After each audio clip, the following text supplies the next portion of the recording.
during the COVID-19 pandemic. During the COVID-19 pandemic, I think that was one of the most chaotic times when it comes to social media, because the COVID-19 was a virus that not only affected us physically, but it also affected us mentally. It affected us mentally, and a lot of us were depressed. People were sad. People were in their homes, and as they were in their homes, one of the things you realize was that social media became one of the only things that kept us going, because you are at home, you can't see your friends, you can't see your relatives. Look, Hungwe says everyone was a doctor and an expert during that time. Exactly. Everybody was a doctor, but unfortunately, wrong information was being posted about COVID-19.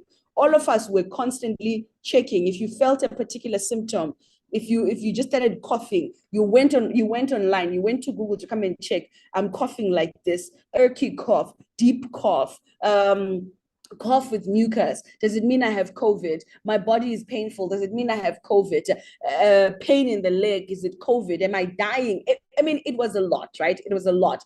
And it's periods like COVID-19 that make you realize that at that time, we truly needed the correct information to be on social media. We needed the correct information to be on social media, because if we didn't have the right information, we possibly were going to die, because we wouldn't know what was there. So people were going there. I think that's when things like Zumbani were popular. People were checking, do I have Zumbani in my garden? Do I have Zumbani in the field? What can I do? So it shows you. I remember as well, and my whole family, we actually had COVID and we were all quarantined.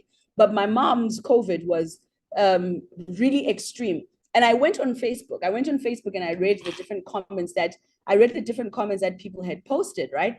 And it was actually in those comments that I saw somebody who shared a post. And the person said, listen, guys, if you see these symptoms and these symptoms with your family member, especially if they're at this age, go to the doctor, do this. And actually that post is what made us go to the doctor really quickly. And even though the COVID was like really affecting her, even though the COVID was like affecting her a lot, because of that social media post, right? Because of that social media post, it made us run, right? It made us run, and it made us possibly, that's how we actually saved her life, right? We saved her life because she was able. We saved her life because we were able to move fast because of the information that we found it with on social media. So you have to realize that every comment that you make on social media, guys, is very important. I know I haven't gotten to the presentation, but some of the stuff is there. I'm just actually repeating it already. But you have to realize that you have an obligation with what you post on social media, because your comment, right? Your comment on someone can actually spiral someone into depression, can spiral somebody to commit suicide because of a comment that you have left in their picture, right? Something that you've left in their picture.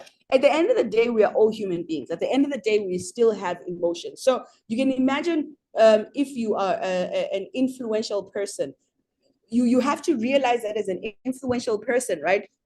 You have to realize that as an influential person, you're still a human being. Now, if everybody's going to post and say, oh, we don't like you, you are this, you are this, you are this, it's going to affect you. So as an individual, you have to realize that the phone that you have, the internet that you have, the access that you've been given in the 21st century, it comes with the responsibility. You have to be responsible. Do not just comment on someone's post and say, well, I don't do this, I don't do this.